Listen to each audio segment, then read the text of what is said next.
Hi, Pam here. So today's video is about the traumatic event that I experienced and how God helped me get through it.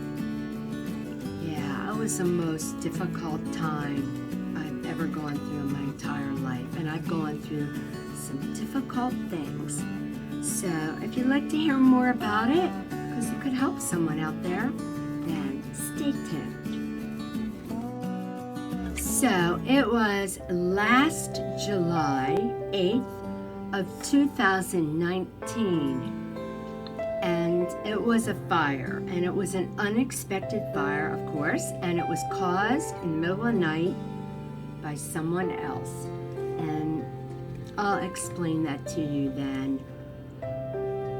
But yeah, I had no idea, because right before that was July 4th, and I had no idea that 4 days later, my whole life would change, like my entire life. Everything that I knew to be was no more. So, for those of you that don't know, and just to give you a little background, I had owned an apartment rental through my family.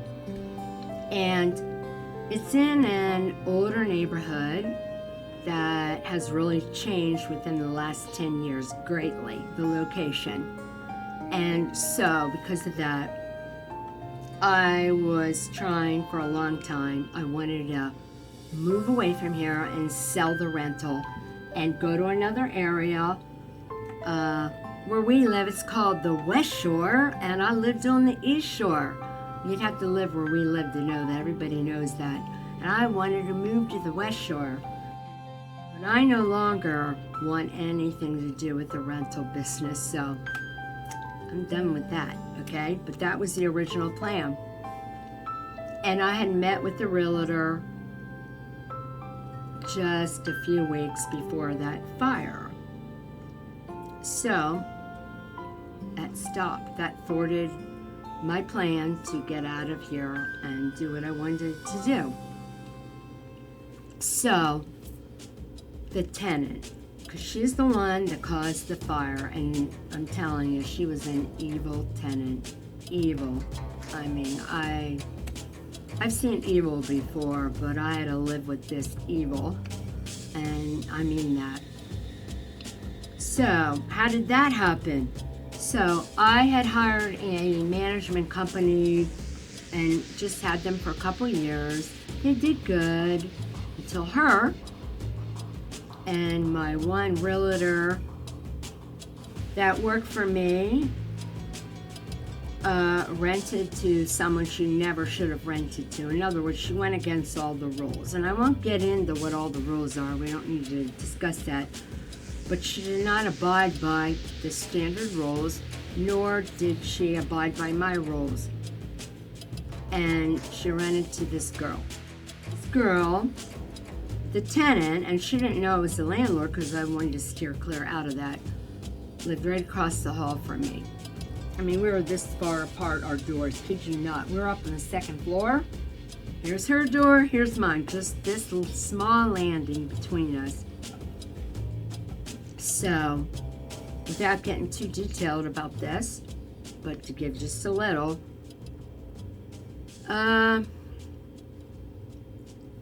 it just wasn't good with her from the start. I knew something was fishy, all her behaviors. Because I've had a lot of tenants cheat me and not pay me. I have had that. But I didn't have any tenant disrupt the whole place the way she did. No, it's I had other tenants that cheated me out of money and wrecked my place. Did that or skipped out and left me the dirty work to clean up. It's not fun having a rental, just so you know out there. It's for guys, not for chicks. Anyway, I had it through my family. But she disrupted the whole place. So her, I'm jumping ahead. She was supposed to be out of there, meaning the end of her lease, August 31st, and this fire was July 8th. We only had that little bit to go. but without getting too detailed, it was not good for months and months prior to that, even before the fire, for everybody in the whole building, including me, the owner, and the landlord. I had to live with, and I couldn't do anything. So yeah, I don't want to get into all the stuff, the crazy stuff they were doing. It was really bad, okay? And whatever I was doing was not working. The police, it was not working because the police weren't doing anything. The management company couldn't get her to control, and I just had to wait it out, and it was bad. So, I mean, I had this one day, I like had it, you know what I mean? It was like I had it. I was so frustrated because I had put up with it, and it would disturb my sleep. It was scaring my cats. Tenants were upset. It was bad. So I was so frustrated this one day, especially after the police left and they didn't do a thing, and they weren't going to try, and they weren't very nice. And I think they were getting sick of us calling them, but they never did anything to stop it. So I was crying. I mean, like, when I get to my wit's end, then I start crying, you know, crying. I was bawling my eyes out, just crying, hours of crying out of frustration. And then, because I believe in God, then I'm like, you know, crying to him, telling him I can't deal with it, and that's pretty much what he wants you to do. Now, what I mean by that is, well, that's what he wants. He wants to help us. He really does. And we always try to do it ourselves, including me. You know, it's natural to try to do it yourself. And I got at my wit's end that I knew I couldn't do anything. I knew it. So I'm just telling you, I was crying out, and basically I felt like he said, let it go. Now when he means let it go, he just meant, you know, because the bottom line is when you're dealing with an evil person, you just have to let it go. Like, don't try to fight with them, because it's not going to work, you know. And again, God does not stop people from doing what they do. In other words, she caused the fire, but he had me survive what I should not have survived. So see how he helped me? So she did the fire, and I'll explain that, but I supernaturally survived smoke I shouldn't be living. Not at all. And you'll have to watch the videos I'll have on the playlist about that, because I don't want to get into all that. Supernaturally, 100%. So, anyway, let me get on to now, after the event.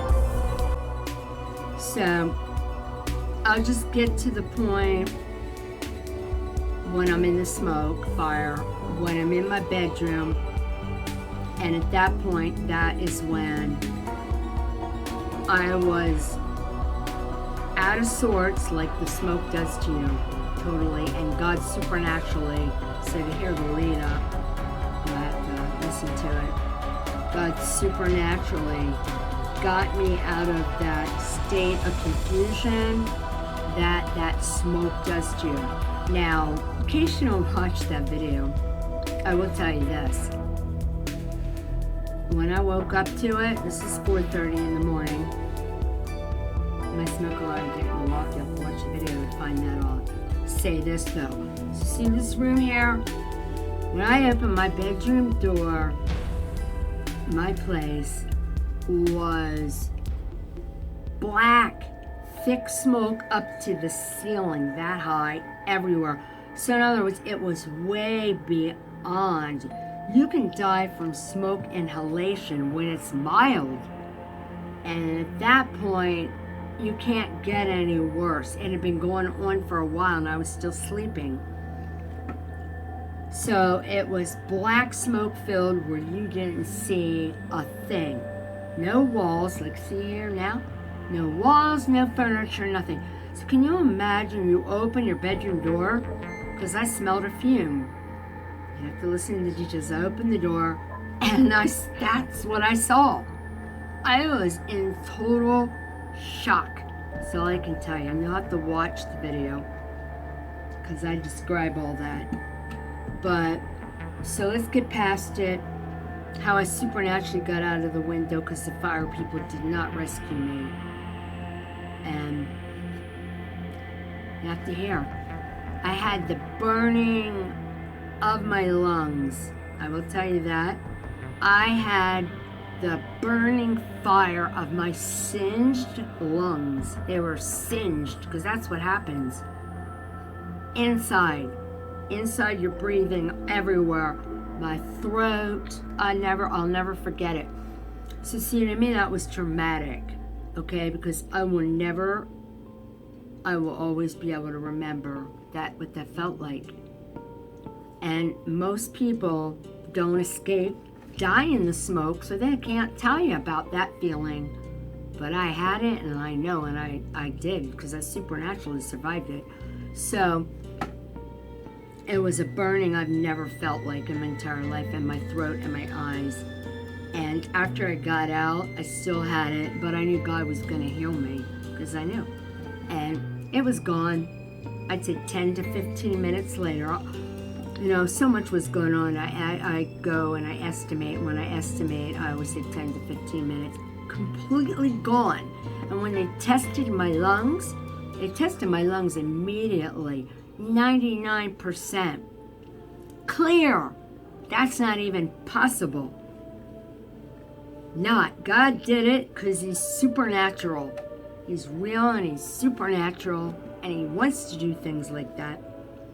But you have to follow him, you know? You have to follow him. So, and his son too, but you have to follow him.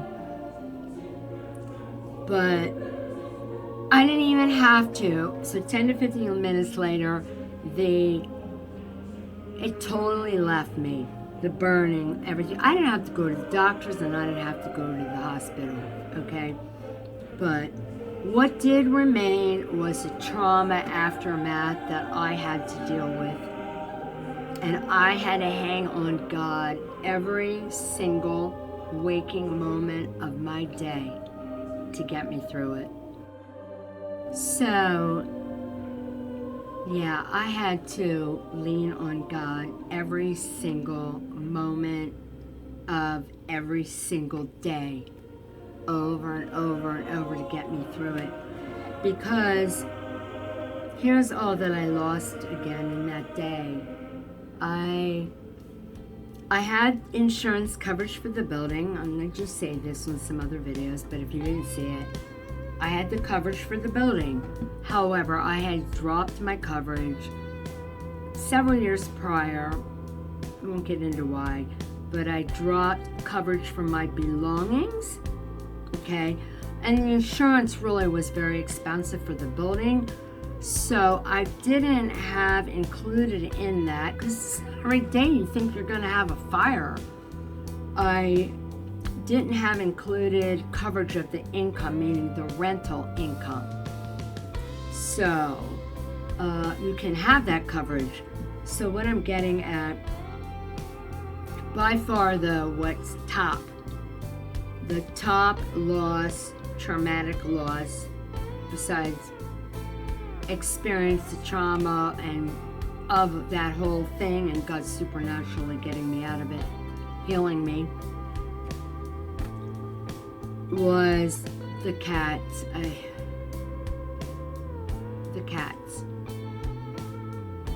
They died in the smoke fire. It was terrible. And I still can't. I mean, I'm okay now with it, but I still can't talk. I don't like talking about it. I don't like thinking about it. And to this day, even this long, I cannot look at their pictures. They're all on my computer. I did videos. I have videos here on YouTube. I cannot look at it. It's the most depressing thing to me. Can't deal. So I'm going to tell you that was number one of my depression through this fire, because I didn't even see them in there.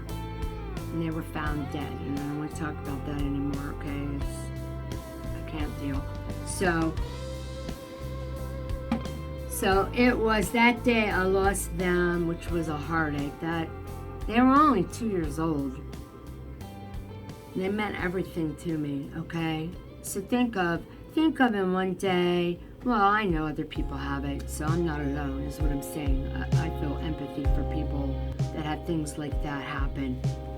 Because it can happen when they have a tornado and they lose their child or their pet. So yeah, it happens. It's trauma. So yeah, so I lost that. So I lost them. I lost my home because I didn't have a place to live. Because since I dropped coverage for my belongings, okay, to lower. So they typically, like all my tenants lost their home too, but because they had that coverage, that they got put up in a place. Well, I didn't have that, okay? And I couldn't live in this building now. This is another building on the property, separate. That was 6 units, this is separate. And I was not able to live here because I left this vacant and there was a lot of work that needed to be done to make it livable, like the pipes. So I couldn't have water in here, and the entranceway would cost several $1,000s because you couldn't lock the door properly. That's why I left it vacant and hadn't rented this one out. So I couldn't live here for that. Couldn't have water and you couldn't lock the door. So I had to go live at my mother's on her couch. I mean, my mother's elderly, and she's had a one-bedroom apartment, and so I had no place of my own. Try that after all the years being out on your own. If she wouldn't have had me there, I would have been out in the street, and that's true. I would have been on the street.